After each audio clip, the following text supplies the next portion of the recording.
क्या आप हामला हैं और आपका सांस बहुत ज़्यादा फूल रहा है? तो मैं डॉक्टर नबीला फैसल आज आपको बताऊंगी कि हमल के दौरान सांस ज़्यादा क्यों फूलता है और क्या ये ख़तरनाक कंडीशन हो सकती है।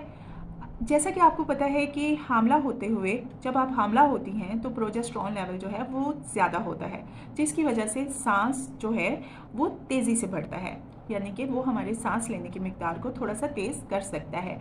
इसके अलावा जब आपका सेकंड ट्राइमेस्टर शुरू होता है और आपकी बच्चेदानी फैलती है और पेट में जगह कम होने की वजह से आपका डायाफ्रागम जो है वो थोड़ा सा चेस्ट की तरफ जाता है, तो आपके फेफड़ों को थोड़ी जगह कम मिलती है, जिसकी वजह से सांस जो है वो फूलने लग जाता है। तीसरी रीज़न जो होती है उसमें सबसे पहले ये है कि बच्चे को और माँ को ऑक्सीजन की जितनी ज़रूरत होती है उस रिक्वायरमेंट को पूरा करने के लिए फेफड़े तेज़ तेज़ सांस लेते हैं या गहरा सांस लेते हैं, ताकि माँ और बच्चे की ऑक्सीजन की रिक्वायरमेंट को पूरा किया जा सके।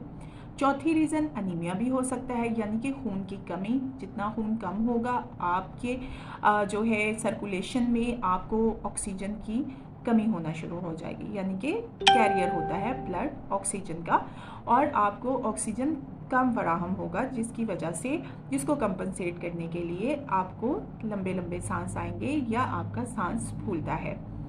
अब मैं आपको ये बताऊंगी कि इमरजेंसी कंडीशन कब होती है, कि जब ये आपको लगे कि ये चीज़ें नॉर्मल नहीं हैं। अगर सांस फूलने के साथ साथ आपके सीने में दर्द हो या आपकी उंगलियां या होंठ नीले हो जाएं, तो ये इंडिकेशन है कि ये आपकी इमरजेंसी कंडीशन है। और अगर ऐसा कुछ नहीं होता तो सांस का फूलना नॉर्मल है।